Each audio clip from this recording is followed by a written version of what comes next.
Hey Ramblers, this video covers chapter 5.1 in our textbook and deals with how do we measure the distance traveled. So we're going to start with an example of a car traveling and we're going to measure its velocity over a certain time interval. We'll use that time interval and that velocity to estimate how far did the car travel. Then we're going to look at that same car traveling but over a shorter time interval. So instead of measuring the velocity every 2 seconds, we'll measure it every 1 second. And we'll see how measuring the velocity more frequently allows us to get a more accurate estimate of how far the car traveled. So all this is going to take us away from differential calculus, or the derivative, and into another area of calculus called the integral.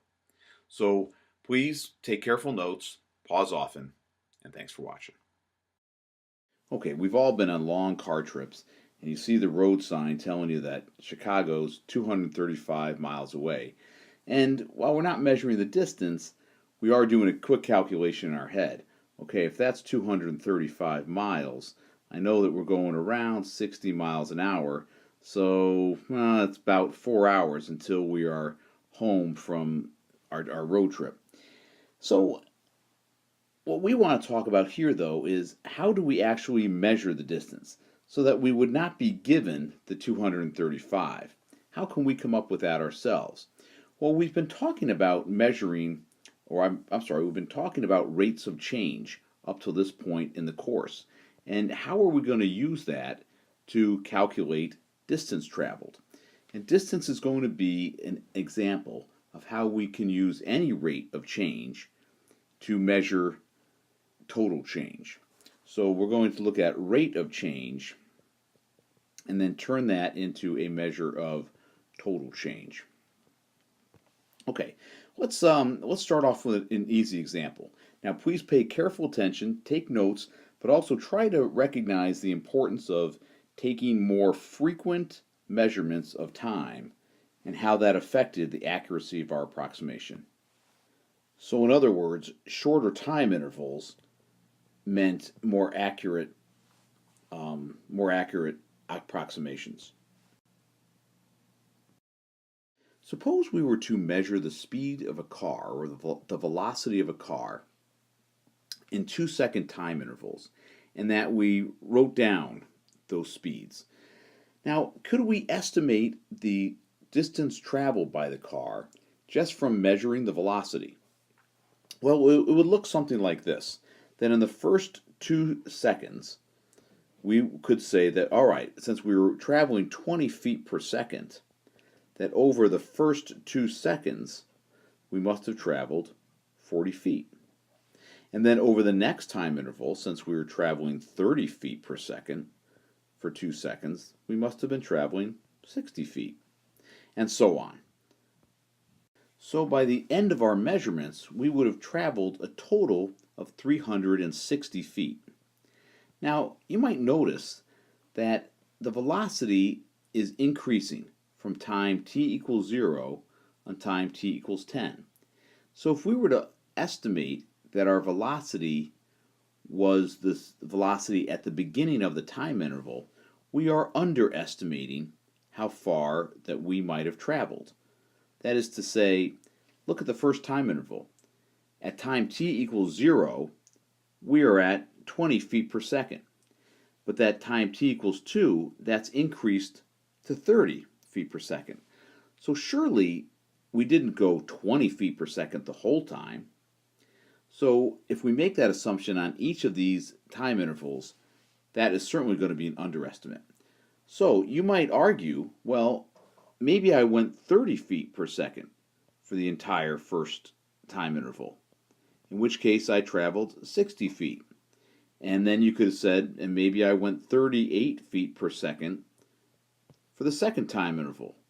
So I would have traveled a total of 76 feet in that second time interval, and so on. So that when I'm done with this second calculation, assuming that I went the higher speed over each interval, I would have traveled 420 feet, which would be an overestimate, because it is assuming that I went the highest speed for the time interval. All right, both estimates are probably unlikely. The answer is somewhere between them. But it's interesting that we've kind of established our lower boundary for the distance we've traveled and our upper boundary, so that our error is somewhere in between. We know that, give or take 60 feet, we've got the total distance traveled. How could we make our estimate more accurate? Well, we could take measurements more frequently. Then, our assumption that we went 20 feet per second wouldn't last for an entire 2 seconds. It would just be for 1 second. Let's take a look at how our estimate is different than our first estimate, making this assumption. As you can see, if we assume that we went 20 feet per second for only 1 second, in that first time interval we would travel 20 seconds. And then, rather than jumping up to 30 seconds, we know, because of our new measurement, that we went 26 feet per second for the second second. So we traveled 26 feet in that second. And then we're going to continue this, so that at the end we have a total of 376 feet, which is our new lower estimate. It's the lower estimate because we're still assuming that we went the lower speed for the entire time interval. It's more accurate than what it had been because we're taking more measurements. Now, if I were to look at and do a similar calculation with 1 second intervals, but this time I'm going to assume that I went the higher speed for the entire time interval, I would get this series. And my new upper estimate is going to be 406 feet. It's an upper estimate or an overestimate because I know that I wasn't traveling the higher speed for the entire interval, but I'm making the assumption that I was. So now, as you can see, the difference between my overestimate and my underestimate is only a difference of 30, whereas in my previous estimates, my error was 60. So my error has gone down with more measurements or smaller time intervals along the x-axis. If we represent the previous data on a chart, you can see that the time intervals are along the x-axis or along the t-axis here in the bottom, and the velocities are what are graphed versus time. So then our two estimates are represented with these rectangles. So the area of this first rectangle is 2 seconds long, and the height would be the height of the curve at time t equals 0. So for the first 2 seconds, I would have traveled the area of this curve. So 2 seconds times 20 feet per second would give me a total of 40 feet in this first time interval. Then for the next time interval, I would have once again traveled 2 seconds, and now my height would be the height at the beginning of the time interval, or on the left-hand side, and so I would have traveled 2 times 30, or 60 feet. So you can see how the area is representing the total distance traveled. The area of these rectangles equals the distance that I traveled during that time interval. Now, this goes on, and I could represent each one just by multiplying the base of the rectangle times the height. Now, if we look at these taller rectangles, they're meant to include the shaded or the darker shaded rectangles as well. And they represent my overestimate because they're assuming that the base is also 2 seconds, but now their height is the height at the higher end point. So they're assuming that I went 30 feet per second for the entire time interval. So they're not going to say that I traveled 40 feet in the first 2 seconds. They're going to say I traveled 60 feet in this first 2 seconds. Then for the next time interval, they would argue that I traveled for the higher speed for the entire interval. So instead of traveling 60, I would have traveled 78, or 2 times 38 feet per second. So that's how I get the upper estimate. Now you'll notice that neither one does a very good job of mimicking this area under the curve. The underestimate leaves a lot of the curve missing. There's all this area. And the overestimate clearly does not have, or I should say, doesn't do a great job either because it sticks above. So how do we get a better estimate?